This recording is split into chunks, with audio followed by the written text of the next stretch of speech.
Venimos de todas las partes del mundo. Miami, Francia, Brasil. Chile, Guatemala, Honduras, Perú, Argentina. Bienvenidos una vez más a Economía de Casa. En el día de hoy hablaremos sobre el sector público. ¿Qué es el sector público? Definimos el sector público como el conjunto de organismos administrativos que son gestionados por el Estado. A través de estos organismos, el Estado se encarga tanto de aplicar sus políticas y leyes como de prestar servicios básicos y esenciales a la población del país. Componentes del sector público. El sector público está dividido en dos grandes componentes. El primero sería el sector público centralizado, o también conocido como sector fiscal, y el segundo sería el sector público descentralizado. Cuando hablamos del sector fiscal, nos estamos refiriendo a todos aquellos organismos e instituciones que representan el Poder Judicial, el Poder Legislativo y el Poder Ejecutivo. Número 1. Poder Legislativo. Se encarga de crear leyes y reglamentos que promuevan el bienestar social. Dentro de estas instituciones nos encontramos con el Senado y con el Congreso de los Diputados. Número 2. Poder Judicial. Se encarga de interpretar la ley y sancionar incumplimientos de la normativa vigente. En otras palabras, establece las correcciones y medidas necesarias para prevenir o castigar las infracciones. Dentro del Poder Judicial nos encontramos con instituciones como el Tribunal Superior de Justicia o las Cortes. Número 3. Poder Ejecutivo.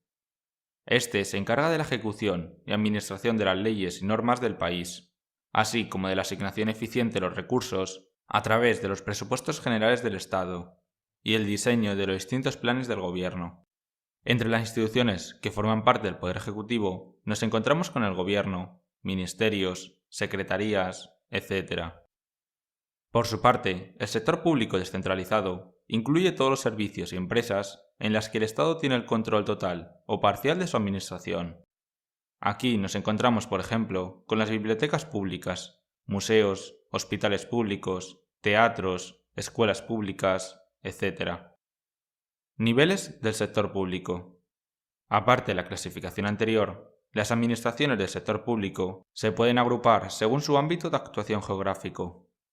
Para ello, destacamos tres tipos de niveles: la administración local, la administración autonómica y la administración central. Número 1. Administración local. Dentro de ellas nos encontramos tanto los ayuntamientos como las diputaciones provinciales. Son las instituciones más cercanas al ciudadano y, por tanto, las que más influyen en su calidad de vida. Entre los servicios que realizan se encuentra la seguridad ciudadana, a través de la policía local y municipal, el alumbrado y limpieza de las calles, la apertura de bibliotecas públicas y el mantenimiento de parques y jardines, entre otros servicios. Número 2. Administración autonómica. Dentro de ellas nos encontramos con las asambleas y las consejerías. Entre sus funciones, las más importantes son las relacionadas con la educación y la salud. Es muy importante la actuación de estas administraciones autonómicas, ya que tanto la educación como la sanidad son dos pilares fundamentales que contribuyen claramente a mejorar la calidad de vida de los ciudadanos. Número 3. Administración central. Aquí nos encontramos con el Gobierno. Al administrar todo el territorio, es la administración con más funciones y por tanto la que más dinero gasta. Entre sus funciones más importantes están: elaborar las leyes que deben seguir los ciudadanos y las empresas del país, llevar a cabo la construcción de grandes infraestructuras, como pueden ser los puentes o las carreteras, ser responsable de las relaciones exteriores y de la defensa del país contra posibles amenazas externas e internas, mediante el uso de la policía, embajadores, militares, etc. Proporcionar la seguridad social. Esta es una de las funciones más importantes de la Administración Central. Es por ello que cuenta con su propio presupuesto y administración. En un vídeo aparte explicamos en profundidad la seguridad social. Si lo quieres ver, te lo dejo aquí en las etiquetas y en el comentario fijado. Funciones del sector público. Las principales funciones del sector público son: establecer el marco jurídico en el que operarán las empresas y las personas, Este marco legal está compuesto por leyes que regulan el trabajo, los contratos, las formas de negocio y otros aspectos, con el objetivo de establecer orden para facilitar la actividad económica en el país. Reducir o eliminar los fallos del mercado. El Estado tiene que tomar decisiones importantes respecto a la asignación de recursos para la producción de bienes y servicios que el sector privado no produce, porque no es rentable o lo hace de manera ineficiente. Mejorar la distribución de la renta. El Estado intenta reducir las disparidades económicas entre ricos y pobres. Para ello, trata de ayudar a los más pobres, mediante la imposición de mayores impuestos a las personas que tienen más dinero. Entre las acciones contempladas para mejorar la distribución de la renta, nos encontramos con subsidios, ayudas sociales, entrega de alimentos a personas desfavorecidas, becas del Estado, etc. Promover la estabilidad y el crecimiento económico. El gobierno debe tratar de reducir los efectos negativos de los ciclos económicos, atraer la inversión extranjera y promover el desarrollo de determinados sectores estratégicos. Y por último, el gobierno debe proteger a sus ciudadanos. El sector público debe garantizar en todo momento la seguridad de los ciudadanos. Financiación del sector público. Para poder garantizar todas estas funciones, el sector público cuenta con diversas fuentes de financiación. Las dos más importantes son los impuestos y la emisión de deuda pública. En un eslabón por debajo encontramos otras fuentes de financiación, como pueden ser el cobro de multas, tasas especiales, pequeñas ganancias de empresas públicas, alquiler de terrenos y propiedades, etc. Si quieres saber más sobre los impuestos, las tasas y las contribuciones, te recomiendo ver el vídeo que te dejo aquí en las etiquetas y en el comentario fijado.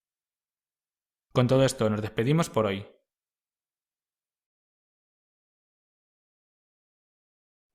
Bien, eso es un video que nos explica un poquito acerca de lo que es el sector público, ¿no? ¿Ya? Importante, pues, ¿no? Para poder establecer el presupuesto, ¿no? ¿Ya?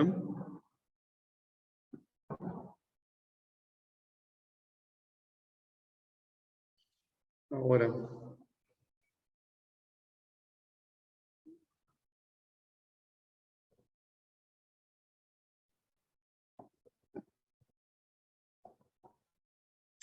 bien, entonces vamos a compartir la diapositiva.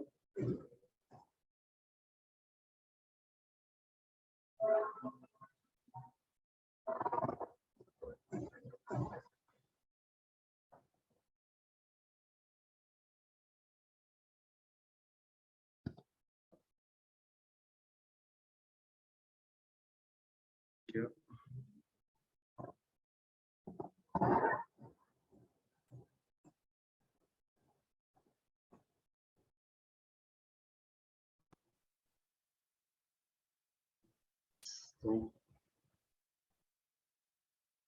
Ya está. Ahora sí lo podemos ver, ¿no es cierto? Bien. Entonces, vamos a prender la camarita.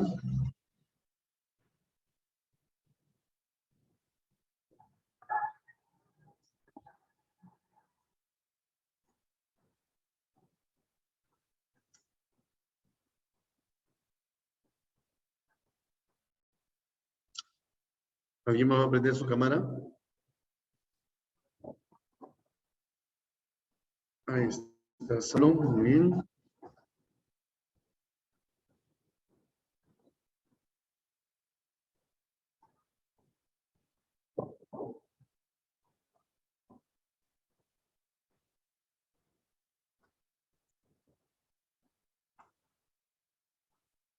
Marjorie, excelente Marjorie, Maite, Diego, ya está. A ver, listo, vayan prendiendo sus camaritas, ahí está Naomi, Suma, Angeli, Quispe,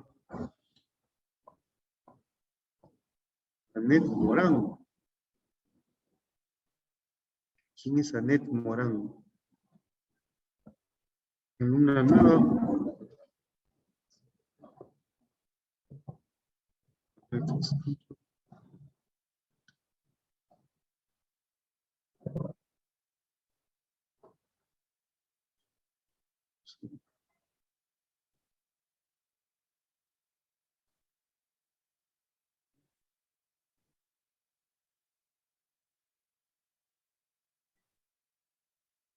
Bien, entonces vamos a empezar. Dice el presupuesto público dentro de lo que es el sector público, ¿no? Se manifiesta dentro del sector público. ¿Ya? El sector público, aquí nosotros vamos a nombrar a una serie de entidades, ¿ya? Instituciones y personas, ¿no? ¿Ya? Esas entidades, instituciones y personas se van a encargar de realizar una serie de actividades económicas en beneficio de la población. ¿Ya? Eso nosotros le llamamos sector público, ¿no? El sector público. ¿Ya? El conjunto de instituciones, ¿no? ¿Ya? Ahora, al momento de nosotros analizar a estas entidades, estas instituciones, ¿ok? Lo vamos a hacer, pues, ¿no? Pensando en cumplir ciertas funciones. ¿Ya? ¿Qué funciones se debe cumplir? Una función proveedora, ¿no? La función proveedora se manifiesta, pues, ¿no? Cuando el Estado busca proveer a la población de ciertos bienes y servicios que el sector privado no puede o no desea producir. ¿Ya? Entonces, eso que nosotros le conocemos, lo consideramos como la función proveedora. ¿Ya? El Estado tiene que proveer a la población, por ejemplo, autopistas, ¿no? Hay que proveerle autopistas, bueno, para poder mejorar el transporte de las personas, ¿no? ¿Ya? Hay una función estabilizadora. La función estabilizadora se manifiesta, pues, ¿no? En el cual el Estado busca solucionar, ¿ya? Y además de reducir los problemas económicos, ¿no? A través de sistemas de inflación, desempleo, recesión, para poder mantener estable la economía del país, ¿no? El Banco Central de Reserva del Perú, por ejemplo, debe buscar mantener estable la economía monetaria, ¿ya?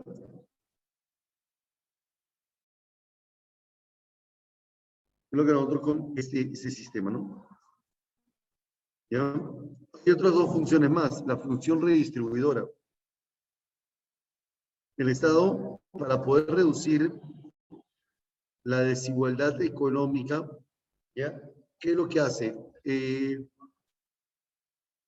Establece dentro de sus gastos, ¿ya? Dentro de sus gastos públicos, un gasto social, ¿ya? Que busca promover los programas sociales del Estado, ¿ya? Hay que buscar promover todo tipo de programas sociales. A través de la función redistribuidora se redistribuye los recursos para poder ayudar o apoyar a la población más vulnerable, ¿no? Y luego tenemos la función reguladora. La función reguladora se manifiesta, pues, no, porque en el Estado se debe guiar una serie de leyes,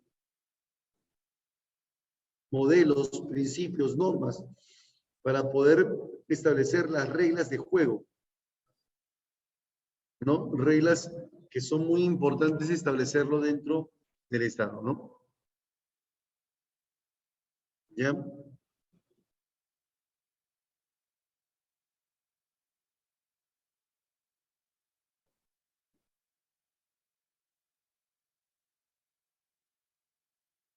Entonces, esas son las 4 funciones más importantes del Estado, ¿no? Del sector público. Ahora vamos a hablar acerca de el presupuesto público.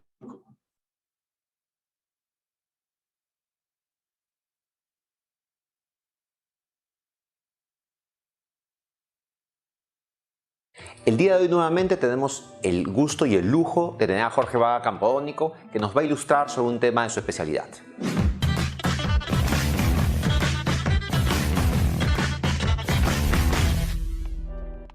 Muchas gracias, Jorge. Ahora vamos a explicar algunos conceptos relacionados con algo que lo estamos viviendo ahora, que es el presupuesto de la República. El presupuesto de la República se hace todos los años, pero es un concepto que es necesario que el televidente lo tenga claro. Cuando hablamos de presupuesto, estamos hablando de un supuesto gasto y un supuesto ingreso que va a tener el gobierno para el próximo año. Por lo tanto, estamos hablando de suposiciones. Y por lo tanto, la elaboración de un presupuesto parte necesariamente de supuestos macroeconómicos. ¿Qué supuestos macroeconómicos son claves para la elaboración del presupuesto? El crecimiento del PBI en términos reales, el valor o el nivel de la inflación esperada para el próximo año y el tipo de cambio. Esos conceptos son muy importantes. ¿Por qué? Porque el presupuesto se elabora en porcentajes del PBI, en este caso PBI nominal, que es la composición del PBI real y la inflación y el tipo de cambio en algunos casos si se trata de deuda, por ejemplo, en dólares. ¿Por qué son relevantes estos tres conceptos? Porque el gobierno en los últimos años ha estado haciendo proyecciones muy optimistas del crecimiento del PBI. El caso típico, tanto el Banco Central como el Ministerio de Economía proyectaban el crecimiento hasta hace unos pocos meses para este año por encima del 4%. Sin embargo, vemos que la realidad no va a ser 4%, sino va a ser apenas 2,5%. ¿Qué significa eso en términos del presupuesto? Bueno, como los gastos proyectados o estimados se hicieron con los supuestos errados, se supone que se podía gastar más. Si se gasta más, obviamente se va a generar mayores déficits. Y yo creo que ahí es importante aclarar el concepto de lo que es un déficit. Veamos ahora el concepto de déficit. La definición de déficit es la diferencia entre los ingresos, impuestos, y los gastos. El problema es que el sector público es enorme. Hay que tener claro qué son ingresos y qué son gastos o egresos. Los ingresos se dividen en lo que serían los impuestos propiamente dichos. Pero también, además de los impuestos, hay otro tipo, las tasas, las contribuciones, lo que paga uno para su seguro de jubilación, pero además de eso hay otras tasas que son las que cobran, por ejemplo, las reguladoras o las municipalidades o los gobiernos regionales. Entonces, hay una serie de conceptos que quedan muy claros por el lado de los ingresos. Del lado del gasto también es necesario diferenciarlo. Hay lo que se gasta para remuneraciones y otros bienes, y eso se conoce como gasto corriente. Los intereses son lo que se paga de acuerdo al nivel de deuda que se tenga. Y además hay otro concepto que es importante, que es el gasto en capital, o sea, lo que es la inversión. Esto es muy importante tenerlo en cuenta porque depende cómo se genere el déficit, va a impactar en la economía. No es lo mismo tener un déficit por haber gastado en términos corrientes mucho más dinero, por ejemplo, aumentar remuneraciones, que tener un déficit por haber hecho una mayor inversión. En el caso peruano, ahí es donde está la relevancia. Cada día nosotros estamos gastando más en remuneraciones y cada día menos en inversiones, que es lo que va a permitir crecer en el futuro. Muchas gracias, Jorge. Esperamos que lo que Jorge ha compartido con ustedes haya llenado tus expectativas. Comparte este video y síguenos en redes sociales.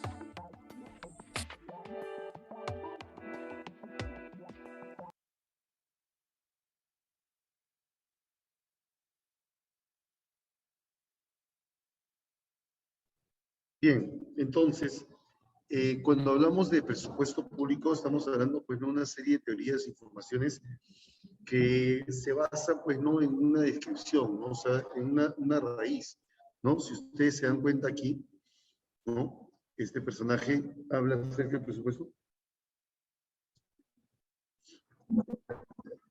¿ya? Cuando habla del presupuesto público, él habla acerca de una serie de teorías o de documentos que son de aspecto legal, ¿no? ¿Ya? Y cuando se hablan de un aspecto legal, se crean, se pronostican, se proyectan en base al crecimiento del PBI, ¿no? En base a lo que es la inflación esperada y en base también a lo que es el tipo de cambio, ¿ya? Entonces, estos son los términos que se crean con la finalidad de poder elaborar el proyecto, ¿no? El presupuesto, ¿no? Según el crecimiento del PBI, según la inflación, porque obviamente manejan de acuerdo a la posible inflación, ¿no? ¿Ya? Y el tipo de cambio también. O sea, son los tres indicadores que son importantes, pues, ¿no? Para poder establecer un presupuesto, ¿no?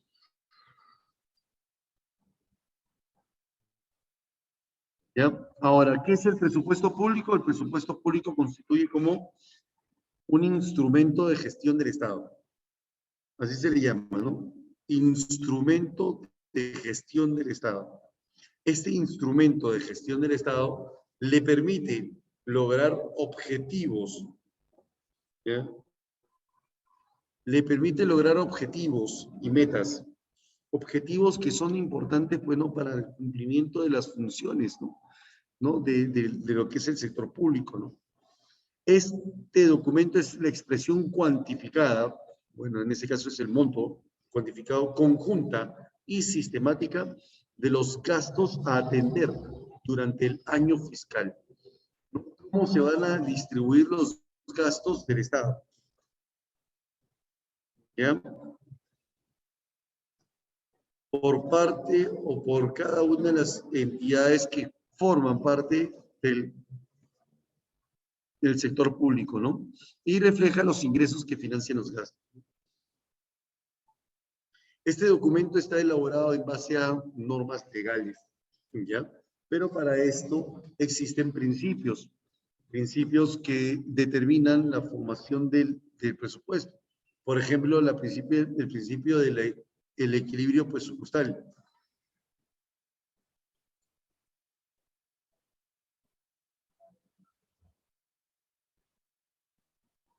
El equilibrio presupuestal dice, ¿no?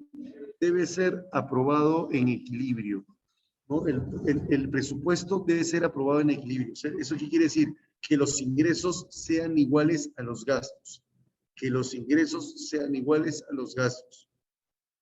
¿Eh? Claridad.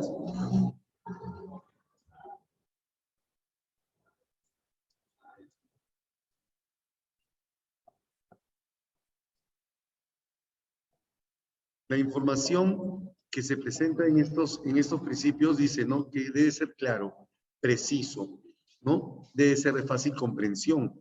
O sea, no solamente los funcionarios lo tienen que saber, sino toda la población en general, ¿no?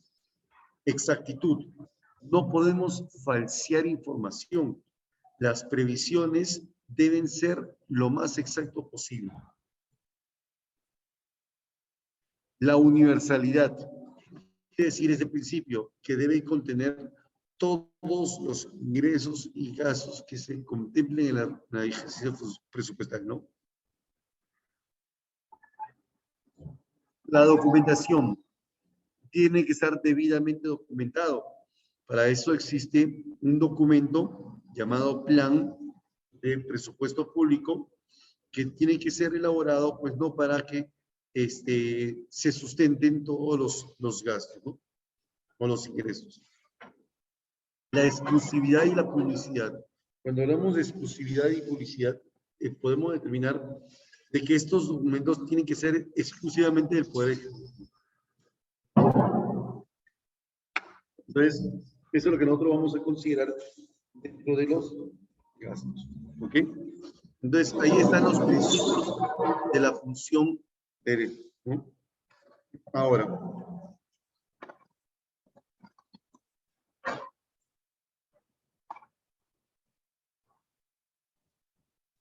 entonces, ya tenemos en consideración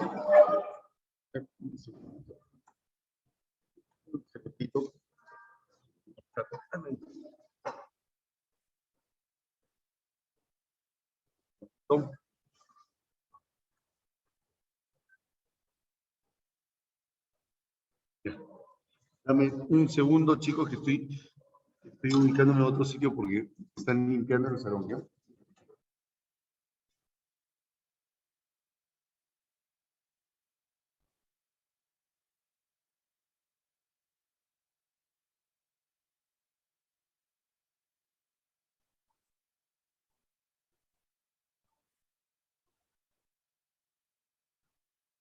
Ya, ahora sí. A ver, ¿dónde estoy? Ahora sí. Bien, entonces, estos son los principios que nos ayudan a poder a considerar y la elaboración del presupuesto, ¿no? El proceso presupuestario, este es un dato muy interesante, chicos. ¿Cómo se elabora el presupuesto? Hay una serie de etapas que nos ayudan a poder elaborar el presupuesto. ¿Cuáles son? Vamos a ver. El primera etapa, la programación, o sea, la fase donde se elaboran el presupuesto público. Es la fase en la cual se elabora el presupuesto público. ¿Ya? En esta fase, el presupuesto público tiene que ser debidamente estimado. Aquí vamos a estimar los ingresos y gastos. La programación dice, ¿no? Está a cargo de quién? Del Poder Ejecutivo. ¿Ya? El Poder Ejecutivo tiene que programar, tiene que elaborar todo este proyecto. Entonces, por eso tiene que programar todos los ingresos y gastos. La fase de la formulación. Una vez ya elaborado el presupuesto público, ¿no? Una vez ya elaborado el presupuesto público, tiene que ser enviados al Congreso de la República. ¿Para qué? Para que puedan ser estudiado o analizado, ¿no? Aquí se asignan todos los recursos a cada una de las dependencias. La fase de la aprobación. En esta fase de la aprobación, cuando el proyecto llega al Congreso de la República en una fecha que culmina el 30 de agosto, el Congreso de la República tiene que aprobar la ley del presupuesto, ¿ya? Mediante una ley, ¿no? Mediante ley. Ahora, ¿hasta cuándo tienen plazo? Hasta el 30 de noviembre. ¿Ya? Ahora, si bien es cierto, es muy importante decirte también que en la fase de la aprobación, si el Congreso no aprueba, porque de repente no está presente, ¿no? No han aprobado la ley en el momento preciso, entonces en ese momento, pues no, el presidente de la República tiene como finalidad, pues no, aprobarlo mediante, mediante decreto de urgencia, ¿ya? Mediante decreto de urgencia. Luego viene la fase de la ejecución. Una vez ya aprobada la ley de presupuesto, tiene que ser ya promulgada. Y al año siguiente, o sea, el 1 de enero, desde el 1 de enero del siguiente año, ya tiene que entrar en ejecución. ¿Ya? Se debe ejecutar la ley del presupuesto. ¿No? ¿Quién lo ejecuta? El Ministerio de Economía y Finanzas. Por último, tenemos la fase del control y evaluación del presupuesto. Esta fase es realizada por la Contraloría General de la República.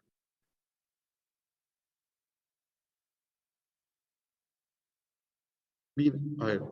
Entonces, en el ciclo presupuestario vamos a encontrar lo siguiente.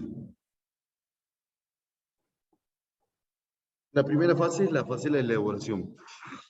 ¿Ya? Tienen hasta el 30 de agosto para elaborar el presupuesto. ¿Quién? El Poder Ejecutivo. ¿Pero por intermedio de quién? El Ministerio de Economía y Finanzas, que es la que va a encargarse de la planificación y elaboración de todo esto. ¿Ya? Y dentro del Ministerio de Economía y Finanzas aparece, bueno, la Dirección General de Presupuesto Público, la que está encargada, bueno, de la elaboración del plan, ¿no? Entonces, la Dirección General de Presupuesto Público elabora el plan. El plan lo entregan al presidente de la República, perdón, al ministro de Economía y Finanzas. El ministro de Economía convoca al Consejo de Ministros conjuntamente con el presidente y se encargarán de poder evaluarlo el proyecto. ¿Ya? Una vez ya de elaborarlo, lo envían al presidente, al Congreso de la República para su respectiva aprobación. El proyecto de ley se envía al Congreso y el Congreso lo aprueban mediante ley, ¿no? Tienen un plazo hasta el 30 de noviembre. Luego viene la fase de la publicación.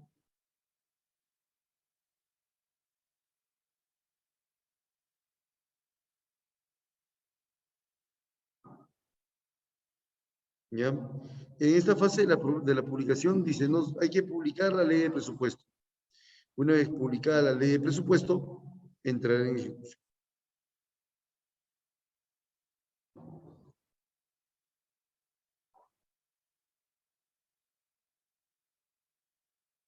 ¿Ya? Muy bien, entonces, esto es lo que nosotros consideramos como la ejecución del presupuesto. Pero cuando está ejecutada la ley de presupuesto, desde el 1 de enero hasta el 31 de diciembre, ya viene la fase de control legal, ¿no? Quien controla la ejecución del presupuesto es la Contraloría General de la República. Y ahora tenemos la estructura del presupuesto. ¿Cómo está estructurado el presupuesto público, no? Tiene dos rubros: ingresos fiscales y gastos fiscales. ¿Ya? Los ingresos fiscales son los ingresos que el Estado va a generar en un periodo determinado, ¿no? A ellos le llamamos también ingresos corrientes. Los ingresos corrientes, chicos, son los ingresos permanentes, los ingresos que el Estado va a generar todos los años, ¿ya? Todos los años lo genera. Y además, ¿no? Se establece mediante tributos, ¿no? Todos los tributos se encuentran en este tipo de ingresos, ¿ya? Los impuestos, las contribuciones y las tasas, ¿no? El IGB inclusive también está ahí. ¿Ya? Luego viene el ingreso de capital. Este ingreso de capital lo que hace es reducir el aparato estatal, el patrimonio del Estado, ¿no? Pero ¿de qué manera lo reduce? Cuando el Estado busca vender acciones laborales, ¿no? Acciones, busca vender activos de su empresa, de sus recursos, ¿no? De sus sistemas, ¿no? El ingreso de capital lo que hace básicamente es que el Estado pueda generar ingresos por por privatizaciones, ¿no? O por venta de activos fijos, ¿no? La transferencia es en caso si el Estado recibe una donación, ¿ya? Si el Estado recibe una donación, ¿ok? Entonces, eso es lo que determina, pues, no dentro de los ingresos de transferencias, ¿no? Y el financiamiento es cuando el Estado busca solicitar un préstamo, ¿no? ¿Ya? Entonces, de esa manera, pues, no se establecen los ingresos fiscales. ¿Ok? Entonces, aquí tenemos a los ingresos del Estado, ¿no? Ahora, una vez que ya se generen los ingresos, ¿ya?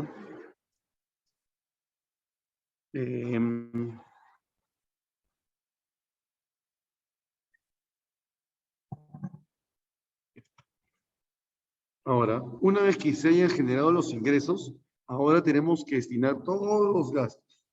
Y los gastos se establecen a través de los gastos corrientes, porque son gastos permanentes, ¿ya?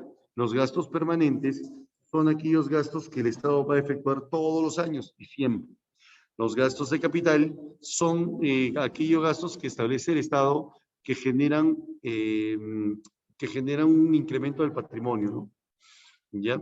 Y el servicio de la deuda, pues acuérdate que el servicio de la deuda es el gasto que el Estado va a generar por obligación, ¿no? Por obligación. ¿Ok? Entonces, de esa manera tenemos a los gastos. Vamos a ver cada uno de estos gastos. Los ingresos fiscales, divididos así. Ingresos corrientes, son aquellos ingresos que el Estado obtiene de manera permanente, ¿no? periódica, ¿ya? De manera regular, ¿no?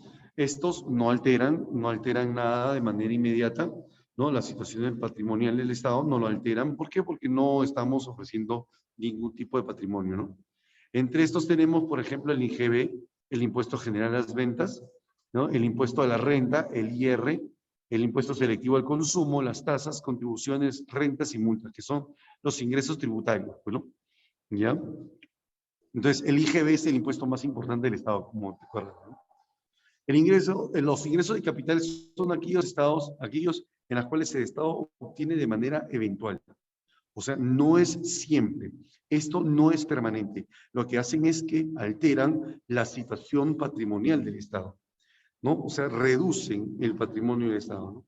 A través de la venta de activos, las amortizaciones por los préstamos concedidos, ingresos por inversiones, ventas de acciones, o sea, privatizaciones de empresas, entre otros, ¿ya? Las transferencias son recursos financieros que no son reembolsables. Oído la música, recursos financieros no reembolsables que recibe el Estado provenientes de otros gobiernos, instituciones o organismos internacionales, o sea, donaciones, ¿ya? Y el financiamiento, que son créditos o préstamos obtenidos, ¿no? Esos son los que nosotros vamos a generar dentro de este sistema, ¿no? Y por último, los gastos fiscales. Los gastos fiscales son aquellos que comprenden, ¿no? Los gastos corrientes, por ejemplo, que son gastos no recuperables, de carácter permanente, que realiza el Estado de manera determinada, ¿no? El gasto de personal, o sea, las remuneraciones o retribuciones, los gastos previsionales, o sea, los jubilados, la compra de bienes y servicios. Estos son considerados gastos de función, mientras que los gastos de transferencias son las donaciones que a veces el Estado también otorga a otras entidades. Y aquí también encontramos los programas sociales. Las reservas de contingencia también son gastos de transferencias, ¿no? ¿Ya? Los gastos de capital son aquellos desembolsos destinados al aumento de la producción para inversiones en infraestructura o inversiones financieras, ¿no? Ya que buscan incrementar o aumentar el patrimonio, ¿no? ¿Ya? Y por último tenemos el servicio de la deuda, ¿no? El servicio de la deuda se incluye a aquellos gastos que van a ser destinados al cumplimiento de las obligaciones, o sea, el pago de la deuda pública, que esto por obligación el Estado efectúa cada año, ¿no? ¿Ya? Entonces, eso es lo que nosotros reconocemos dentro de este sistema. Por último, los resultados de la ejecución, ¿no? Si los ingresos fiscales superan a los gastos fiscales, estamos en pleno superávit fiscal y eso nos genera un ahorro, ¿no? Pero si los ingresos son superados por los gastos fiscales, profesor, estamos en pleno déficit fiscal. Luz roja, dice, ¿no? Luz roja. ¿Y eso qué genera? Endeudamiento. O sea, financiamiento. Tenemos que financiar la deuda, ¿no? Y si los ingresos son iguales a los gastos, ya estamos en pleno equilibrio, ¿no? Equilibrio fiscal. ¿Ok? El equilibrio fiscal. ¿Ya? Ahora, los resultados del presupuesto se registran ¿en dónde? En la cuenta general de la República. Documento que también es considerado legalmente, ¿ya? Es elaborado por la Dirección General de Contabilidad Pública, ¿ya? Con la contabilidad pública, ¿no? Y aprobado por el Congreso de la República, ¿ya? Esto es en cuanto al tema del presupuesto público, señores jovencitos. Ahora sí, podemos ingresar al temático, jovencitos.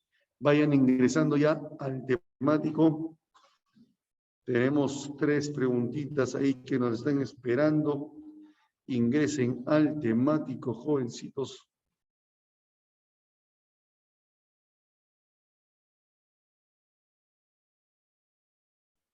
Vayan ingresando al temático, chicos. A ver.